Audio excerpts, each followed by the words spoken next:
Hi and welcome back to the channel. I'm Darren. I'm Ben. And we're now bright as hell. I like the little shiny patch on there, I'm sure. Little shiny patch? Yeah, edit this bit. Anyway, the point of today's video.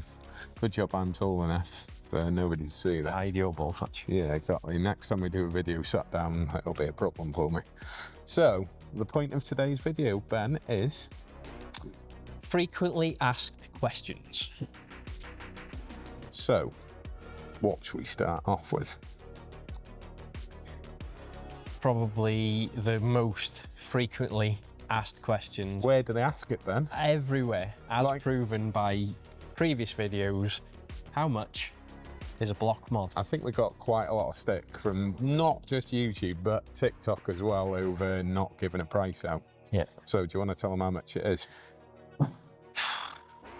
I have no idea. I think it's about 9. Hang on, I'll stop you there. No, joking aside. So let's start off properly in this video. So 100% the most commonly asked question is, no matter where we put it, how many places we put the price, is how much is a block mod and what's included. So let's run down from the top. I'll go, you go. I was gonna go, I'll go, you go, then, because I'm that stupid. So we start off with head gasket. That's included in the kit. Tell us a bit about it. It's got holes in. Yeah, it's a head gasket. If you take the head off, it's absolutely got to. We've got no choice. You're having a new head gasket. Okay. And what about it is specific? It's a genuine part. Good man. Okay. Next time we'll practice this. We'll be better at it. It would be better. Sure. Okay, so it's a genuine head gasket. What else have we got included to go with that related to kind of that? Let's go in process. So bolts. Yeah. Go on, you Head go. bolts. Yeah, head bolts. Okay, so those are the only bit that aren't actually genuine. Full disclosure. So we include an aftermarket set that we've used for 12 or whatever years. And have always advertised and listed it that way on our list. Yeah, as aftermarket. It's the only thing, because the head bolts are blooming ridiculous, aren't they? Joke prices. So to go with that, then we've got some O-rings and some seals. Let's go through them. Ben, I'll hand back over to you for that one. So we've got the rocker cover O-rings, or the spark plug opening O-rings, before the rocker cover goes on. In the same area, we've got cam seals. We've got the solenoid O-rings, and optional extra is the caps on the rear. Now, most of the time, they're kind of not suitable for reuse. Yeah. You do have to add them in. A few years ago, we didn't hardly ever. They were kind of clean, weren't they, when they came out, and you could reuse them. Basically, they've got almost like a rubberization over the top of it, all around it, haven't they? It's a thicker rubber on the inside. It depends. I think it depends on how the cover has been sealed on previously. So if the actual sealant has contacted the cap, the rubber of the cap, it tends to leave a hard residue that means it won't really seal again when reused. So realistically, we'd advise installing them, but they're only another 24-ish, 25 quid. It's not the end of the world, so remember that for the end when you want to work out the price, because I'm not going to tell you it yet. So then we move on to timer belt. And with that, we've got another option, which is... Oh yeah. Okay, so obviously every kit is going to include a timing belt, which is a genuine kit again, which has got an idler and a tensioner with it. An optional is, like say, a genuine water pump. Yeah.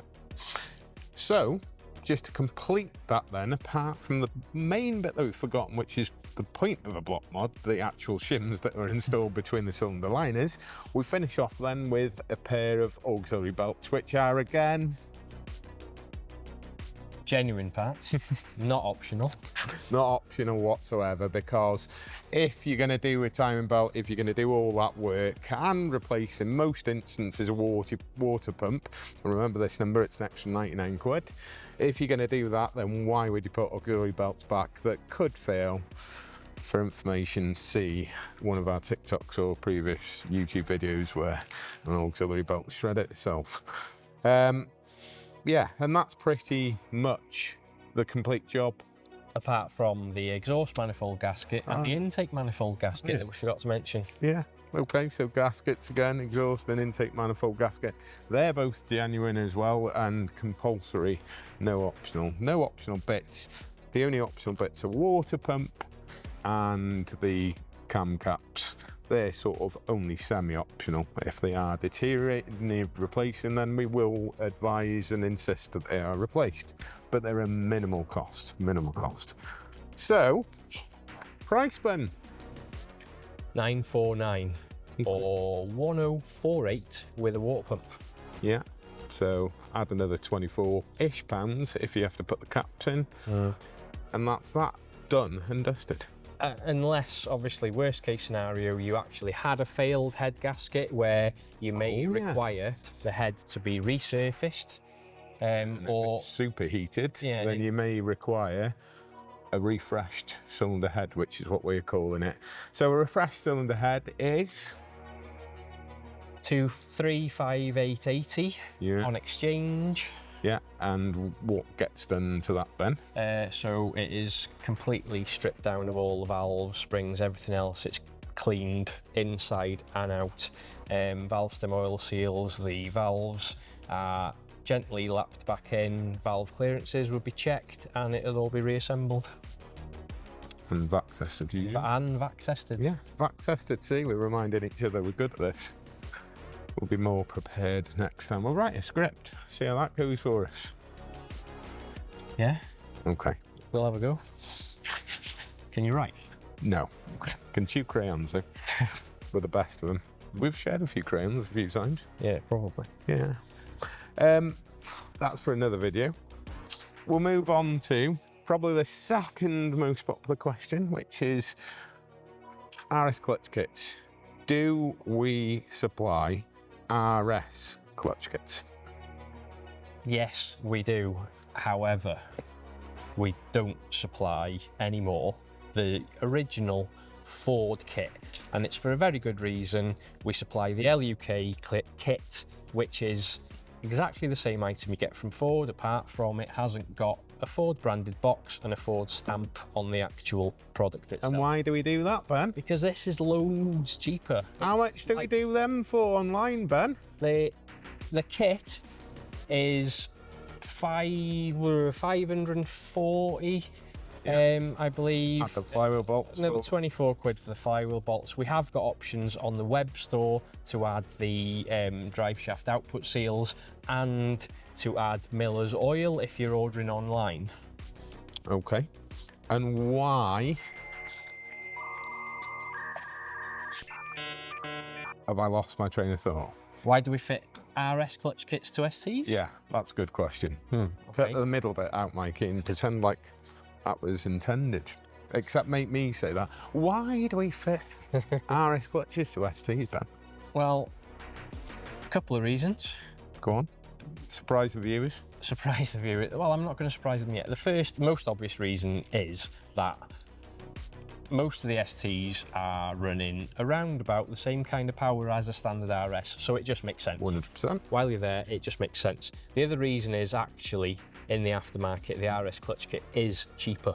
So 100%. Why would we fit an ST kit? Actually, it's not just aftermarket. I'm pretty sure, go and check with your local Ford dealer, they'll really enjoy that.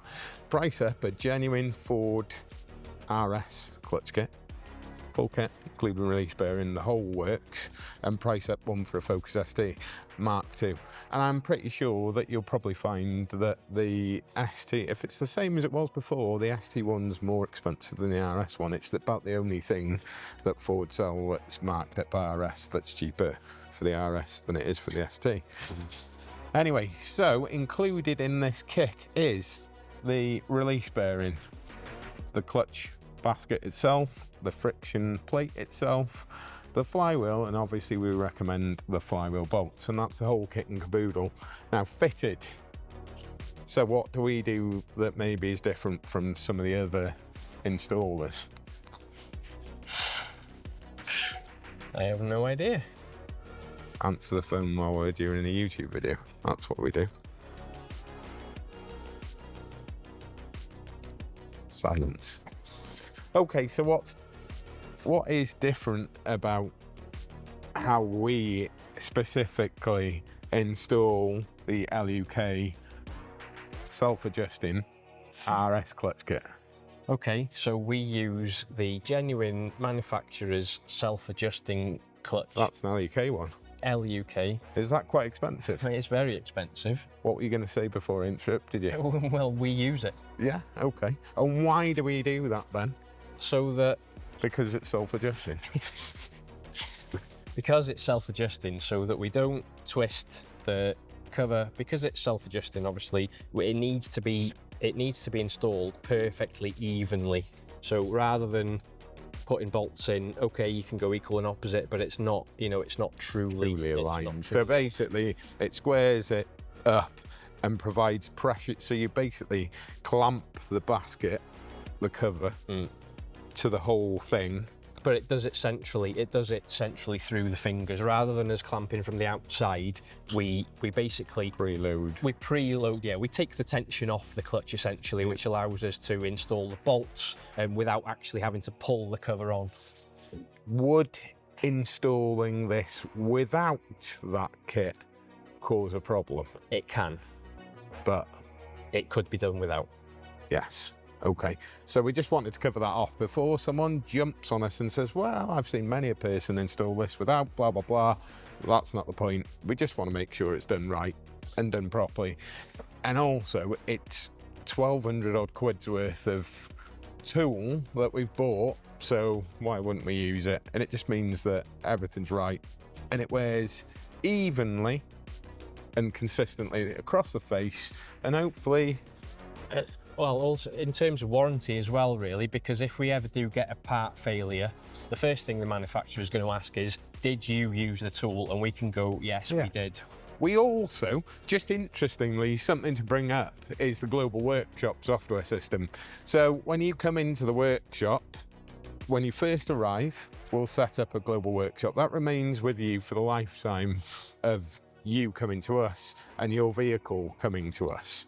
What does that allow us to do, Ben? So during the works, we're able to document the whole process, start to finish, before, during, after, everything. We can take images and we can let the customer know exactly what we find in terms of if there's any extra issues. Even if there's no issues, it's just a general documentation of the work that's been done for their records, for our records, for future reference. If anything were to fail, we can show them exactly what was fitted. We take pictures of key. Sorry, I'm interrupting you again, but I like it. Deal with it. So we can take pictures of key things like having the tool installed and completing the job. So, you know, other interesting images of any previous work, anything we find. We also use it to document the appearance and everything about the vehicle when it actually physically lands with us as well. Not that we're suggesting that many people ever question anything, but it has been known. So it serves as a reference. The interesting and brilliant thing about this software is that you can actually add people to it, so you can share. They can share a guest pass, can't they? And the other amazing thing about that is that that person then is just a guest, and that means that they cannot interfere like I do. Yeah? So they can't interfere or comment. They can just view the post. So the original main user is the only person who can comment. We use that then to make sure that everything is contained in one place. Systematic. However, a good use for what you're mentioning there, a good use for that would be warranty work where a dealer put the car in, but the customer wanted access to it. Yeah, and we've done that before, haven't we? Yeah. So then they can see the work that's been done. You could share it. On the other hand, if you were claiming on a warranty and using us, you could share it with a warranty company, and that gives them full access to that information. The final thing about that is then as well, that can then be transferred over to a new owner. So if you sell a vehicle, you, the owner of that global workshop job, can then send all that information over to the new owner and transfer it, and then you'll be removed from access and they'll have full access to it. You don't have to ring us and ask us to do that. It just works, doesn't it? So, yeah. So on that bombshell, I think we should perhaps end the video there, because we've yabbered on for long enough. And those are the most important questions that are probably asked to us, realistically. 1, block mod. 2, RS clutch. 3, do you do a block mod RS clutch package? Yes, you can find it on the website. That's the best place to find everything. store.bdperformance.co.uk. If you can't find it there, have a look through social media, have a look through our YouTube. If you need us, we're here at the end of the phone, but 949 1048 with a water pump, 540 supplied, 564 with the flywheel bolts, and then it's about 850 quid plus whatever you add on top for the installation. It makes it a really, really reasonable kit to be installed. Really cheap to buy to install yourself, but a good. Probably installed actually cheaper than just the parts only from Ford. Yeah, 100%. I think it's actually £200 or £300 cheaper at the moment than it would be for just buying the parts. But anyway, thanks for listening to us ramble on as always. Have you enjoyed it, Ben? Love it. Love it. I know you like being thrown into the deep end. Of course, obviously, this fully scripted again, and prepared. Obviously spent 20 minutes priming you, talking you through all the information, letting you get settled, getting worked up to it, you know. Yes, I knew exactly what I was. And can you please redo that and just smile, for God's sakes, like you're doing now? Yes, I knew exactly. Will you stop looking down? Anyway, on that note, thanks for watching. Hope you enjoyed today's video. You'll see another one next Thursday, and we'll catch you next time. Thanks, Ben. See you next time.